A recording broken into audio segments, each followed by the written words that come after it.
Vamos a hacer el problema 23, en donde dos remolcadores llevan un barco de 1000 toneladas hasta una dársena, tirando cada uno con una fuerza constante de 2 por 10 a la quinta newton.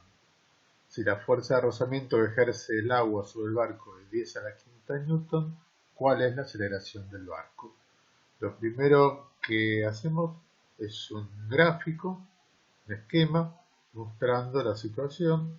Acá tenemos al barco que es tirado por los dos remolcadores. Cada uno de ellos ejerce su fuerza, F1 y F2. Los módulos de estas fuerzas son iguales y, como vemos, el ángulo que forma la fuerza F1 y también la fuerza F2 con la línea en donde el barco se mueve es de 37 grados. Por otro lado, el barco se mueve y el agua le ejerce una fuerza de rozamiento que, como sabemos, es una fuerza que se va a oponer al desplazamiento del barco.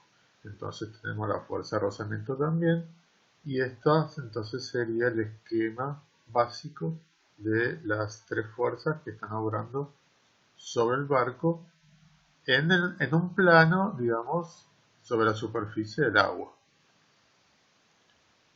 Como vemos, las tres fuerzas están ubicadas sobre un plano. Por lo tanto, es necesario disponer de un sistema de coordenadas x, y, en donde las fuerzas F1, F2 y la fuerza de rozamiento puedan ser planteadas correctamente. Para poder plantear las ecuaciones de Newton, necesitamos plantear las fuerzas en los ejes de coordenadas x e y. Por lo tanto, la fuerza F1 y la fuerza F2 deben ser descompuestas en esos dos ejes de coordenadas. La fuerza de rozamiento ya está situada en el eje X. Acá hemos dibujado la fuerza F1 y también sus dos componentes. En el eje X, F1X, y en el eje Y, F1Y. Lo mismo se hace con la fuerza F2, dibujando sus componentes F2X y F2Y. Nos quedaremos solamente con esas componentes. Acá tenemos un diagrama solamente mostrando las componentes de las fuerzas, y a partir de este diagrama planteamos las ecuaciones de Newton. Sumamos todas las fuerzas en el eje X y las igualamos a la masa por la componente X de la aceleración. Y por otro lado, sumamos todas las fuerzas en el eje Y y la igualamos a la masa por la componente Y de la aceleración. Eso es lo que hacemos al plantear las ecuaciones de Newton. Veamos.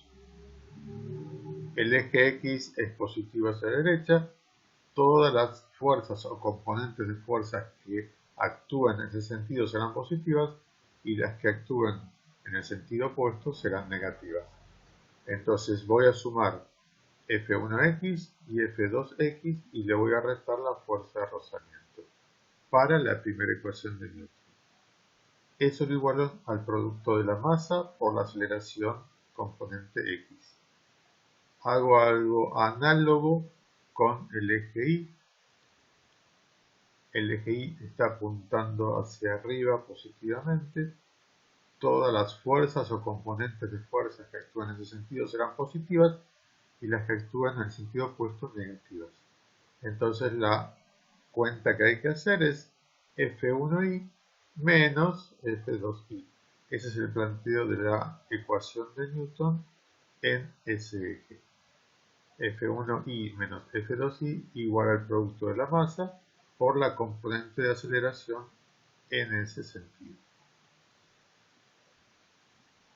Acá hemos desarrollado un poco esas dos ecuaciones, sabiendo que la componente X de la fuerza 1 es el módulo de la fuerza por el coseno del ángulo que la fuerza forma con el eje X, coseno 37 grados en ese caso.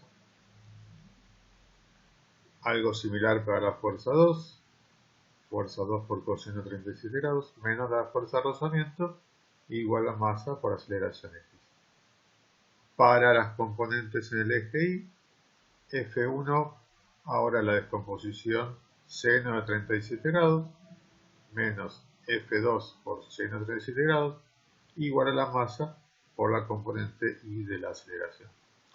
Resolviendo el problema numéricamente, tomo el valor de la fuerza F1, la multiplico por el coseno de 37 grados, le sumo la fuerza 2 por coseno de 37 grados, menos la fuerza de rozamiento. Eso es el producto de la masa por la componente X de la aceleración. Ya esta componente X puede ser calculada a partir de todos los cálculos numéricos. Lo mismo para la componente Y de la aceleración. Sumo la fuerza 1 por el seno 37 menos la fuerza 2 por el seno 37 igual a la masa por la componente de Y de la aceleración. Esta segunda cuenta me va a dar el cálculo de la aceleración componente Y. Siguen los cálculos, se resuelve la primera igualdad y se encuentra entonces que la componente X de aceleración es igual a 0,22 metros sobre segundo al cuadrado. Se resuelve la segunda ecuación y resulta que 0 es igual a la masa por la componente Y. La única conclusión es que la componente Y de la aceleración vale 0. Y ahí tenemos entonces el valor de cada componente de la aceleración.